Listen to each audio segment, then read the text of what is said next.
நெட்ஃப்ளிக்ஸில் தமிழ் டப்பிங்கோட வெளிவந்திருக்கக்கூடிய ஒரு சூப்பரான ஹாரர் சஸ்பென்ஸ் நிறைஞ்ச த்ரில்லர் திரைப்படமான I know what you did last summer திரைப்படம் எப்படி இருக்குது அப்படிங்கிறத அந்த விழா பார்க்க போகிறோம்.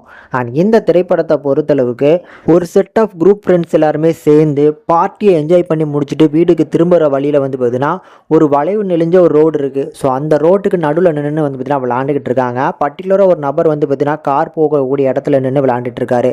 அவங்க எதிர்பாராத விதமாக பண்ண ஒரு விஷயத்தினால ஒரு கார் வந்து பார்த்தீங்கன்னா கவிழ்ந்து மலையிலேருந்து கீழே விழுந்துருது. ஸோ அந்த நபருக்கு என்ன ஆச்சு அப்படிங்கிறது தெரில. போலீஸ் ஸ்டேஷனில் கம்ப்ளைண்ட் கொடுக்காம இவங்க எல்லாருமே வந்து பார்த்தீங்கன்னா அந்த இடத்துல இருந்து தப்பிச்சு வந்துடுறாங்க.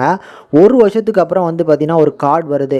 ஸோ லாஸ்ட் சம்மரில் வந்து பார்த்தீங்கன்னா நீங்கள் என்ன பண்ணீங்க அப்படிங்கிற மாதிரி ஒரே ஒரு நபருக்கு வந்து பார்த்தீங்கன்னா ஒரு கார்டு வருது. அதுக்கப்புறம் இந்த குரூப்பில் இருக்கக்கூடிய ஒவ்வொருத்தரும் வந்து பார்த்தீங்கன்னா என்ன நிலைமைக்கு ஆக போகிறாங்க அப்படிங்கிறத பயங்கர இன்ட்ரெஸ்டிங்கோட ப்ரெசென்ட் பண்ணியிருக்கக்கூடிய படம் தான் இந்த படம். எனக்கு இந்த படம் ரொம்ப பிடிச்சிருந்தது. சூப்பராக எடுத்திருந்தாங்க.